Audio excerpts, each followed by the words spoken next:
The theater was quiet long before the lights came on. It was the kind of quiet that felt soft, like a deep breath held gently in the chest. Rows of empty seats waited in the dark, and the wide stage rested under a faint blue glow. People moved slowly behind the scenes, careful not to break the calm. This was the beginning of another long audition day on America's Got Talent, but for a moment, everything felt still. Simon Cowell sat at the judges' table, his hands folded, his face calm but tired. He had seen thousands of auditions. Great ones, strange ones, forgettable ones. He had learned not to expect too much and not to hope too quickly. To his right, Howie Mandel leaned back in his chair, joking quietly with Sofia Vergara. Heidi Klum smiled as she looked around the room, enjoying the peaceful pause before the noise returned. Backstage, a young Filipino man stood alone near the curtain. His name was Daniel Reyes. He was not very tall, and his shoulders were slightly hunched, as if he was used to making himself smaller. He wore a simple dark jacket and held a microphone with both hands, even though he was not on stage yet. His fingers trembled just a little. Daniel closed his eyes and listened to his own breathing. Slow in, slow out. He remembered the long nights back home, singing quietly while his family slept. He remembered the old radio that barely worked, the one that crackled every time a song came on. That radio had carried Elvis Presley's voice across oceans and years, all the way into Daniel's small world. Elvis had been there when money was tight.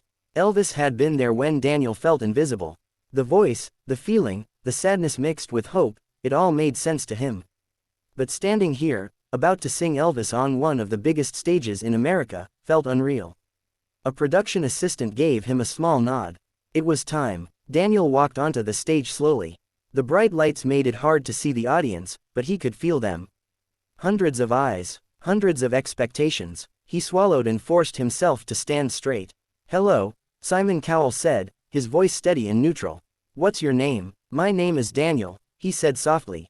"I'm from the Philippines." "And why did you come here today?" Simon asked. Daniel hesitated. The truth felt too big for such a simple question. "I came here because music helped me survive," he said finally.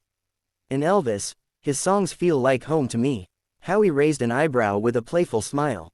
"Elvis, huh, that's a brave choice." Daniel nodded. He knew that already. Elvis' songs were famous, loved, and often judged harshly when done wrong. Simon leaned forward slightly. "Whenever you're ready." The music began gently, just a few soft notes. Daniel closed his eyes again. For a second, the theater disappeared. When he sang the first line, it was quiet. Not weak, just careful. His voice was warm, slightly rough around the edges, like it had lived a life before reaching this moment. People shifted in their seats. By the second line, something changed. Daniel's voice grew stronger, deeper, more certain. It did not sound like an imitation. It sounded like a conversation between his past and his present. Simon's expression changed, not dramatically, just enough to notice. Daniel sang about love and loss, about waiting and believing. Every word landed slowly, like it had weight. He did not rush. He let the silence between lines breathe. The audience leaned in without realizing it. Phones stayed down. No one whispered. Halfway through the song, Daniel opened his eyes. They were shining, but he did not cry. He stood steady, holding the note as if it was the only thing keeping him upright. Sophia's smile faded into something softer, more emotional. Heidi placed a hand over her chest. Howie stopped joking altogether. Simon Cowell did not move. He watched closely, his eyes focused, his mouth slightly open. He had heard Elvis songs hundreds of times. But this felt different. This felt honest. Then came the gentle twist.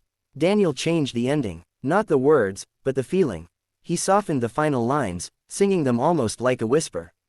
It was not about showing power. It was about showing truth. The last note faded into silence. For a moment, no one clapped. The quiet stretched. Daniel's heart pounded. He wondered if he had failed. If he had been too soft.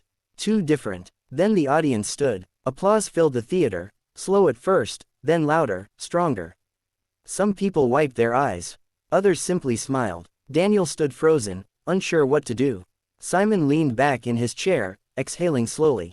He shook his head, almost to himself. "I did not expect that," Simon said finally. "I really didn't." Daniel looked at him, nervous again. "Singing Elvis is one of the hardest things you can do on this stage," Simon continued. "Because people either copy him, or they miss the point completely. He paused. You didn't do either. Daniel's eyes widened. You made it yours, Simon said. And that takes courage. Howie nodded. That didn't feel like a performance. That felt like a memory. Sophia spoke next, her voice warm. You sang with respect, and with pain, and with love. Heidi smiled gently. Your voice tells a story, even when you're not singing. Daniel tried to speak, but his voice caught. He bowed his head instead. Simon looked at him for a long moment. Daniel, he said, I couldn't believe it. The audience cheered again. 4 yeses followed, one after another. Backstage, Daniel leaned against the wall, breathing hard. His hands shook more now, but this time from relief. A producer handed him a bottle of water, and he laughed softly, almost in disbelief. Within hours, the audition began to spread online. Clips were shared, comments poured in, people talked about the quiet power of his voice, the emotion, the way Elvis's song felt new again. But Daniel did not see most of that. That night, he sat alone in his hotel room, staring out the window at the city lights. He called his family back home. The connection crackled, just like the old radio. I sang, he told them. And they listened. Weeks passed. The competition moved forward. Daniel practiced every day, not to be perfect, but to stay honest. He remembered Simon's words whenever doubt crept in. When the results episode arrived, the tension returned. The lights were brighter, the audience louder. Simon announced the decision slowly. Daniel held his breath. When his name was called, he felt something settle inside him. Not excitement, not fear, peace. As he walked off stage, he knew something important had already happened. No matter what came next, he had been seen. He had been heard. Later, Simon watched the clip again on his phone. He did not often do that. But this time, he did. He nodded once, quietly. Some voices shout to be remembered. Others simply stay with you. Daniel's voice stayed.